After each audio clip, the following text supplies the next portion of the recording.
Sometimes the most unsettling part of a conversation is not what was said, but what was carefully kept underneath it. A polite smile, a kind sentence, a pause so brief no one else seems to notice it. And yet something in you has already gone alert. You do not have proof, only a shift in atmosphere that your body seems to register before your mind can explain it. And for some people, exhaustion begins there, not because they think too much, but because they sense too early. So what kind of psychology lives inside a mind that keeps detecting the hidden layer before anyone else names it? Stay with mind Psypher for a moment, because what feels like overthinking on the surface may actually be a deeper story about perception, protection, and the cost of seeing too much. There's a certain kind of person who walks into a room and feels almost at once that something is slightly off. Nothing obvious has happened. People are still talking, cups are still warm.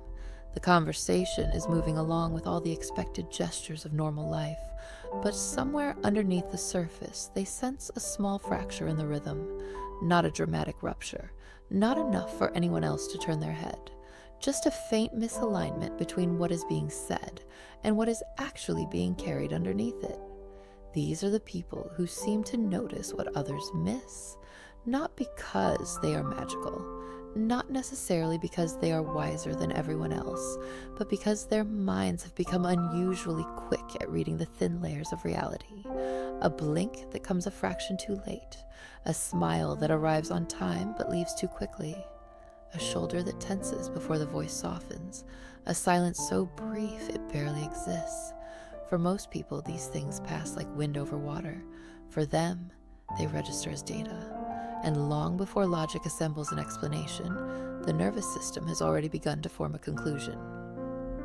Psychology has a phrase for part of this process: thin slicing. The mind takes in tiny fragments of behavior and rapidly builds an impression from them. Alongside that, some people become especially responsive to micro-expressions, those fleeting shifts in the face that appear for a split second before control returns. But the real story begins when that sensitivity becomes too active, too constant, too deeply woven into the way someone moves through life. At that point, it stops feeling like a gift. It starts feeling like a burden with sharp edges, because seeing more does not always make life easier. In fact, the heaviest part is often not the moment of noticing. The heaviest part is what follows. When someone repeatedly picks up the hidden layer beneath people's words, they gradually lose the ability to meet the world at face value.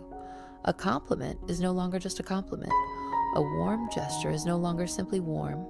A gift arrives with an invisible question attached to it. Why now? Why that tone? Why did the eyes not quite match the words? Why did kindness feel strangely weighted instead of light? And that is where the first trap appears. People who see too much often become the accidental villain. Social life depends on countless soft coverings. People do not always speak from their deepest truth. They do not always show themselves as they are. Very often, what we call politeness is a veil. What we call composure is a form of self-protection. What we call charm is sometimes just fear, dressed well enough to enter the room. So when a person quickly spots the artificial note in a friendly exchange, or senses the strain beneath a carefully delivered promise, they are rarely celebrated for their honesty. More often, they are described as negative, severe, difficult, cold, or overly intense. There is something almost ancient about that pattern. The person who protects the secret of the group is usually welcomed more warmly than the person who unintentionally reveals that the secret exists at all. And so, the perceptive person learns a painful lesson. Being accurate does not guarantee belonging. Sometimes the closer you are to the truth, the further you are pushed from the circle. The cost of that is not limited to a few awkward moments. Over time, it creates a quiet estrangement. You sit at the table with everyone else, hearing laughter, watching heads nod, and still feel as though you are noticing the stress lines running under the scene that no one wants to acknowledge. You stand in an office and sense that a promise has no real intention behind it, But you smile along because the room has already agreed to its own performance. Eventually, you begin to wonder whether the problem is your perception or simply your unwillingness to join a collective act of selective blindness. Then comes the second trap. And this one is even more exhausting because it no longer comes from other people. It comes from within. Once someone has correctly sensed danger, falseness, or emotional distance enough times before it became visible, the mind starts building a habit around that success. It keeps scanning, it keeps checking, it keeps reading, not occasionally, but almost all the time. A delayed reply becomes material for interpretation. A punctuation mark begins to carry emotional weight. A slight shift in tone is replayed 3 times in memory.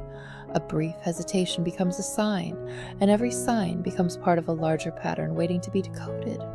At that stage, sensitivity is no longer a lamp that helps you see. It becomes an alarm system that rarely powers down. Someone praises you, and a part of you wonders what guilt sits behind it. Someone moves closer, and another part of you quietly asks what they need from you. A day may feel peaceful on the surface, yet one oddly timed pause in conversation is enough to send the imagination racing ahead towards rupture. The painful thing is that many people in this state already know. They may be overextending the meaning of what they notice. They know not every crack becomes a collapse. They know not every tired tone means betrayal. But the body has already entered defense mode before the rational mind can soften it. And little by little, they lose one of the most precious abilities a person can have, the ability to enjoy what has not broken.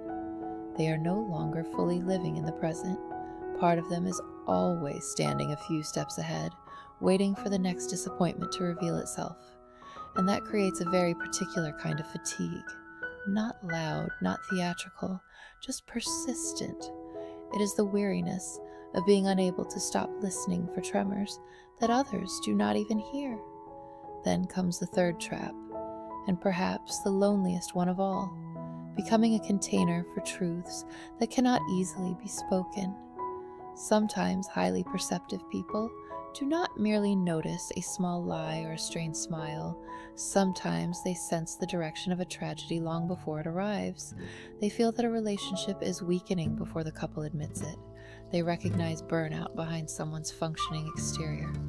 They notice when a family is being held together by avoidance, when a friendship is surviving on habit, when a room is full of politeness but empty of trust. But seeing is not the same as having the right to intervene. And it is certainly not the same as being able to save what you can foresee.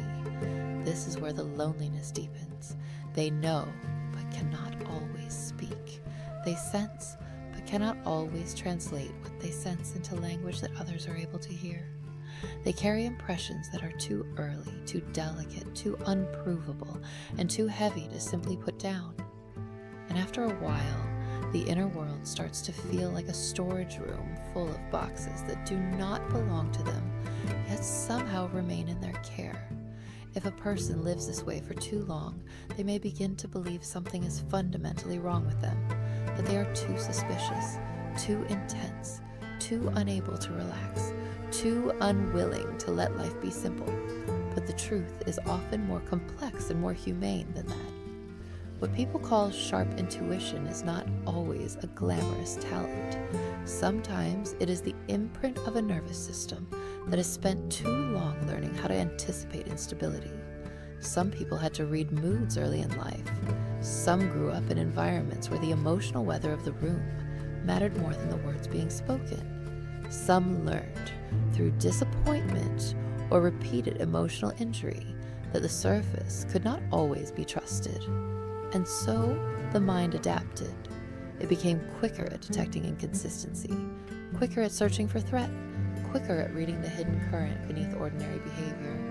In other words, the ability to see what others do not see does not always come from power. Sometimes it comes from protection. That does not make such people weak, but it does change the story. It reminds us that not every form of insight should be romanticized.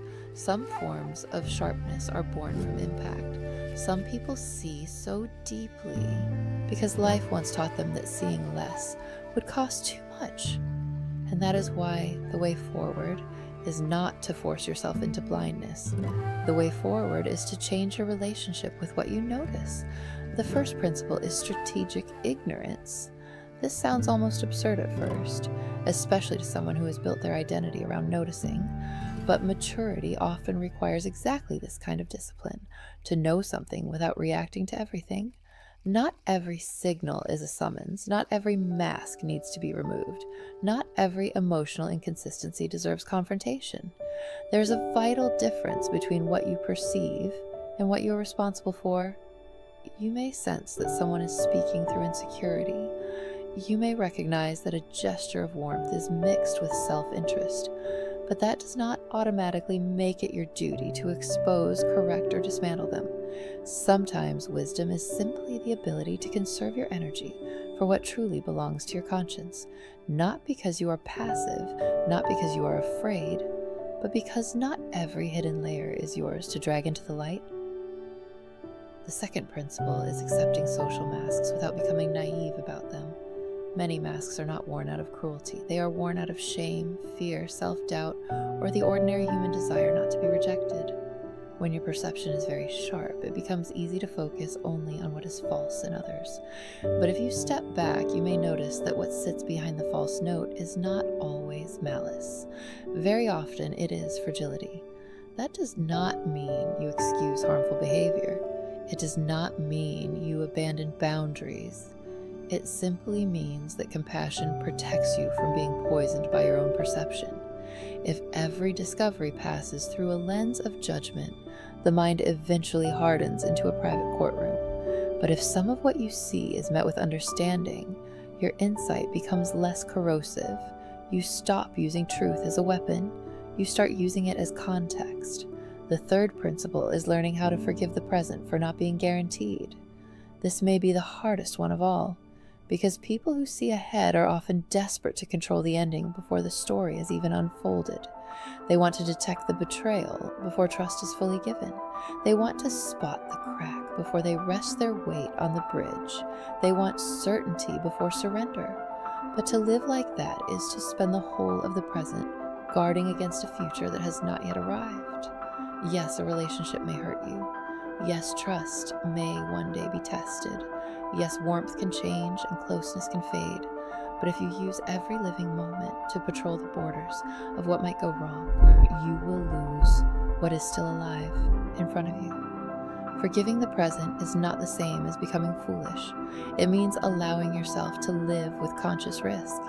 It means accepting 80% of the joy that is here, instead of destroying it because 20% of uncertainty remains. It means letting a good afternoon be good without turning it into an investigation. It means allowing tenderness, friendship, rest, and even love to arrive before demanding total proof that none of them will ever break. And that is where the real transformation begins. A healthy, perceptive person does not suddenly stop seeing the hidden layer. They still notice the misalignment between voice and gaze. They still feel the pressure change before the storm reaches the shore. They still register what others overlook.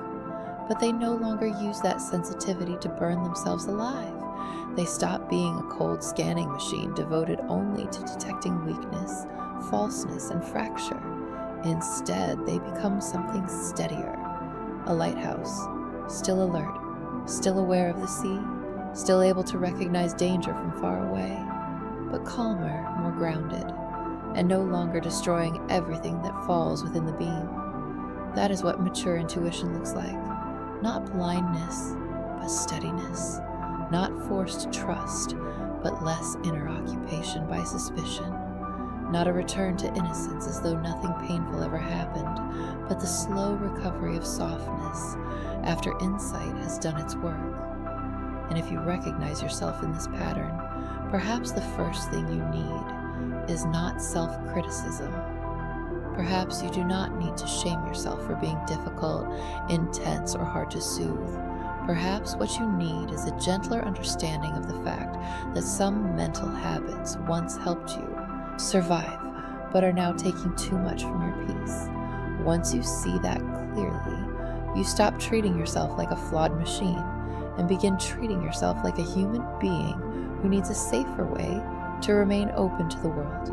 And if this state of vigilance, overanalysis, or emotional exhaustion has begun to affect your sleep, your relationships, or your ability to feel present in your own life, reaching for a therapist or a trustworthy source of support is not weakness. It is one of the most adult decisions a person can make. You do not have to carry every hidden signal alone. Maybe maturity is not about forcing yourself to see less. Maybe it is about learning how to carry what you see without turning it into another wound. And if something in this story felt uncomfortably familiar, stay with Mind Psypher. There may be more within you that deserves understanding, not fear. And perhaps in the quiet after this, one more question will remain. How much of what you call intuition is really the shape your heart learned to take in order to feel safe?